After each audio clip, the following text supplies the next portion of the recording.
Hello and welcome to this Against the Storm tutorial on Embarkation. As I mentioned in the introductory tutorial, this series will be covering all aspects of the gameplay, all of the various features and mechanics of the game. However, with the game still being in early access, some of these aspects may be altered slightly or greatly throughout the development period.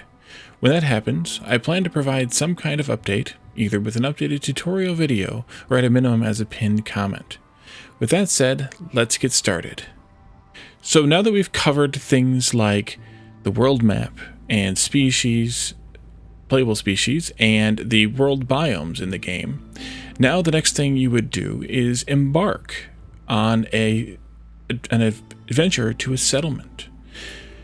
To do that, you just literally click on a single tile here on the world map. Maybe you want to look at, the modifier tiles that we talked about in the world map tutorial to decide if you want the materials that it offers. Maybe you want to pick out a specific biome. For the purposes of this embarkation, we're just going to click here on a coral forest next to one modifier tile. The embarkation screen is broken apart into 3 component screens. The first one is actually the one down here at the bottom. You can name your settlement here, and you can also choose your difficulty here. So naming your settlement, you can either name it or not. If you do not name it, you will get one of the randomly assigned names that come with the game. That's usually what I do, but if you're into naming your settlement, maybe that's for you. The difficulty here, we have initially 4 different difficulty levels: Settler, Pioneer, Veteran, and Viceroy. Each one adds a little additional difficulty to the game. And then once you beat a town on Viceroy, then the prestige tier or tree or ladder, that's the word, a prestige ladder will start appearing. And for every prestige level you win, the next one appears. And there are 15 or 20 or something along that line, additional prestige levels. Each one of these gets more and more and more difficult. So to start out, let's click on Settler. Here we can see what the description for Settler is. We get our default embark points, which varies depending on how much work you've done in the Citadel upgrade tree. Initially in the game you start with 3, and you can unlock up to 6 more through the upgrades tree. We'll get to that in the Smoldering City tutorial, which is actually the one after this one. You have 1 negative effect and 2 positive effects. The effects range is very beneficial to devastating. The hostility multiplier is ×1, and the max hostility is 6. Now, some of those things aren't immediately clear, and that's because we actually need to look around elsewhere on the screen. So the next thing we look at here is the left panel. And the left panel contains 3 tabs: Caravans, Modifiers, and Summary. I would like to start with the Summary tab. The first thing you see here, and we covered this in the biomes, is the description of the biome, the coral forest here in this case.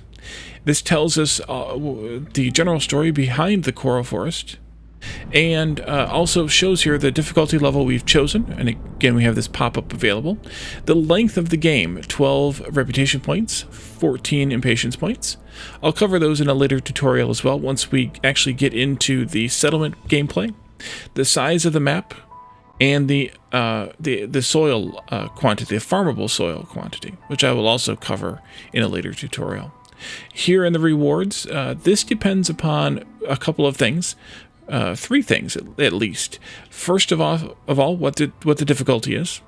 Second of all, how many tiles, not just that you have that are highlighted here, but that are highlighted here that haven't been selected before. And what do I mean by that? Well, if you mouse over here closer to another city, even if it's one of yours or one of the enemies, you can see that the amount of food here gets kind of grayed out. So in this case, we would only have 5 tiles of food, so you only get 3 × 5 or 15 units of food. Whereas over here, where we're free of this town, or over here for that matter, we have 21 units of food, 7 × 3 instead of 5 × 3. The experience is based on the difficulty level, and then we also have the artifacts, which are given by this modifier tile here, and that also scale with difficulty.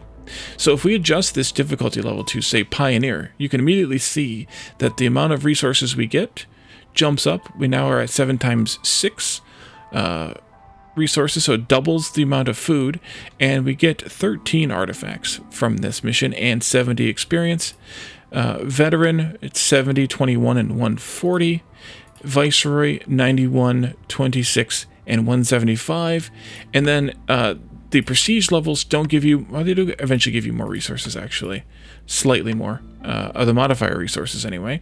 But they do give you a bit more in the experience here, quite a bit more in the experience here, as you work your way up. The next piece, after you've looked at this, just to understand kind of what you're going up against, is in the, I think the modifiers tab should be the next thing you look at. The seasonal conditions, these are the forest mysteries that the game assigns to you randomly. As settler difficulty, you have two beneficial ones and one challenging one. The two beneficial ones are always active during the drizzle season, and the adverse one is active during the storm season. And seasons will be something that I will cover once we get into the actual settlement gameplay tutorials as well. Here, the additional effects are based on the biome you've chosen, plus any modifiers that might be in effect from modifier tile. In this case, Haunted Forest is the tile we have here. If you didn't have any modifier tiles in your selection range, there would just be the biome-specific ones, which in this case is diverse flora and inspiring pressure, because we're selected upon a coral forest. And down here you have the available resources, the stuff from the trees and the stuff from the natural resources on the ground. We covered this in the biomes tutorial, so I don't want to dig in, I don't want to repeat that too much, but just to kind of go over this a little bit more here. And then if you adjust the difficulty here, you'll see that the severity goes up in severity and what how severe the word sounds, and you also gain 2 additional adverse effects here that are affected or that are available during the storm. That's at Pioneer. At Veteran, one of those beneficial ones from the drizzle becomes an adverse one in the storm, so you're still at 5 total, but now it's 1 and 4 instead of 2 and 3. And then at Viceroy, they are the same, but these get more and more difficult. And in fact, you can see here that actually you can't see here, it still says very beneficial to devastating, which seems to be not the right words, but either way you can kind of see that they get more severe. You get more of them, at least, as you get into Veteran and Viceroy. Now when you get into the prestige levels, some other things happen, and I think I will save prestige ladder climbing for a separate tutorial toward the end of the series, I think, because it's an advanced component to the game. So you can also see here that Viceroy subtracts 2 of your embark points, Veteran subtracts 2 of your embark points, Pioneer subtracts 1 of your embark points.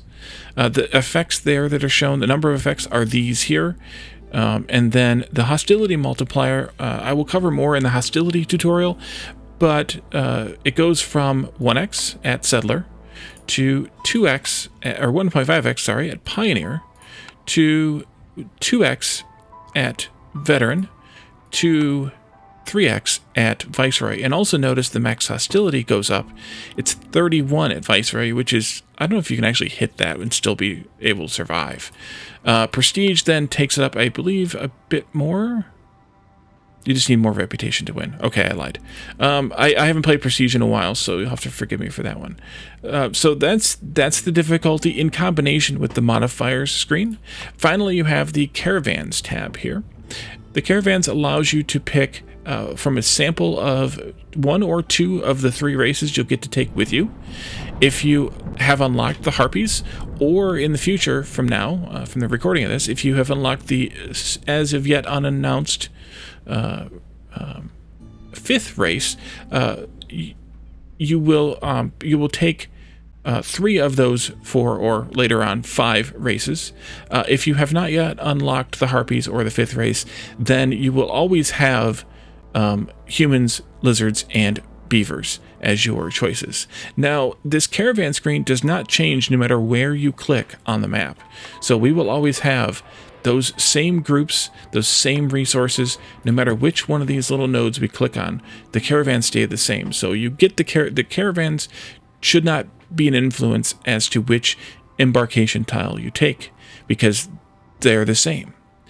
We're offered here a group of people. It's usually between 7 or 8. I think 8 may be the minimum. We have 8 here, we have 8 here, we have 9 here.